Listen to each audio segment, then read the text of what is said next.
इस वीडियो में हम करेंगे कक्षा 6 का प्रश्नावली 3.2 का प्रश्न नंबर 4।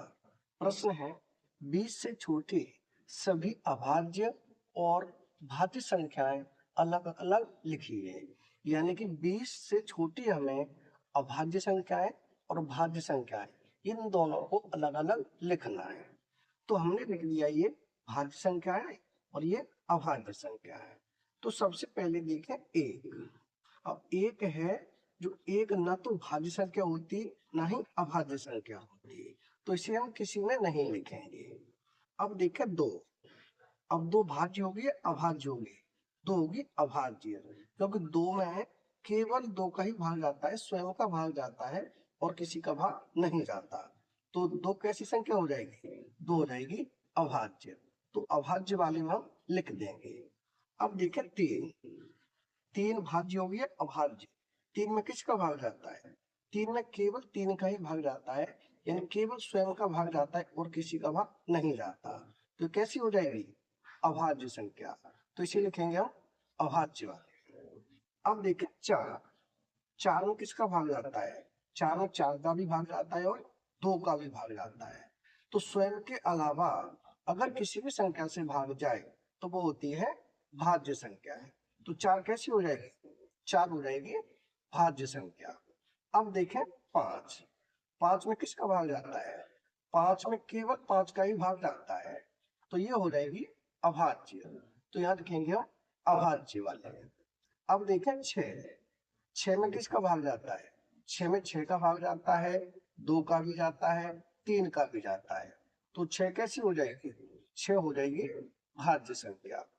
अब देखें सात। तो सात में किसका भाग जाता है? सात में केवल सात का भाग जाएगा, तो ये हो जाएगी अभाज्य संख्या। तो यहां लिख दें सात। अब देखें आठ। आठ में किसका भाग जाता है? आठ में दो का भाग जाता है, चार का जाता है, आठ का जाता है। तो ये कैसी हो जाएगी? ये हो जाएगी भाज्य संख्या। यहां लिखेंगे आठ। अब देखें नौ। नौ में किसका भाग जाता है? नौ में नौ का भाग जाता है और तीन का भी जाता है, तो ये भी हो जाएगी भाज्य संख्या। तो इसमें लिखेंगे भाज्य वाले में। अब देखें दस। दस में किसका भाग जाता है? दस में दो का भाग जाता है, पांच का जाता है और दस का भी जाता है, तो ये भी हो जाएगी भाज्य संख्या। अब देखें यहाँ लिखें ग्यारह। अब ग्यारह में किसका भाग जाता है? ग्यारह में केवल ग्यारह का भाग जाता है, तो ये हो जाएगी अभाज्य संख्या। यहाँ लिखेंगे अभाज्य वाले। अब देखें बारह। बारह में किसका भाग जाता है? बारह में दो का भाग जाता है, तीन का भी जाता है, चार का भी जाता है, बारह का भी जाता है, तो ये हो जाएगी भाज्य संख्या। यहाँ लिख दिया भाज्य वाले। अब देखें तेरह। तेरह में किसका भाग जाएगा? तेरह में केवल तेरह का भाग जाता है, तो ये हो जाएगी अभाज्य संख्या। यहाँ लिखेंगे अभाज्य में। अब देखें चौदह। चौदह में किसका भाग जाएगा? चौदह में दो का भाग जाता है, सात का जाता है, चौदह का भी जाता है, तो ये हो जाएगी भाज्य संख्या। यहाँ लिखेंगे चौदह। अब देखें पंद्रह। पंद्रह में किसका भाग जाता है?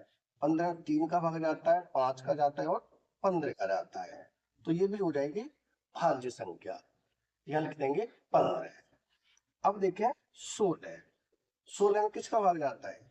दो का जाता है, चार का भी जाता है, आठ का भी जाता है और सोलह का भी जाता है, तो ये भी हो जाएगी भाज्य संख्या। अब देखें सत्रह। सत्रह में किसका भाग जाता है? सत्रह में केवल सत्रह का ही भाग जाता है, तो ये हो जाएगी अभाज्य। इसमें लिख देंगे अभाज्य वाले में। अब देखें अठारह। अठारह में किसका भाग जाएगा? दो का भी जाएगा, तीन का भी जाएगा, छह का भी जाएगा, नौ का भी जाएगा, यानी ये हो जाएगी भाज्य संख्या। अब देखें उन्नीस। उन्नीस में किसका भाग जाएगा?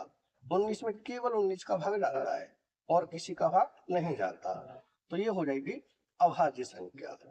अब देखें बीस। बीस में किसका भाग जाता है? दो का भी जाता है, चार का भी जाता है, पांच का भी जाता है, दस का भी जाता है, बीस का भी जाता है, तो ये कैसी हो जाएगी? ये हो जाएगी भाज्य संख्या। यही हो जाएगा हमारे उत्तर। यानी कि भाज्य संख्याएं कौन सी होती है? जिन संख्याओं में स्वयं के अलावा किसी और भी संख्या का भाग चला जाए वो सभी होती है भाज्य संख्याएं।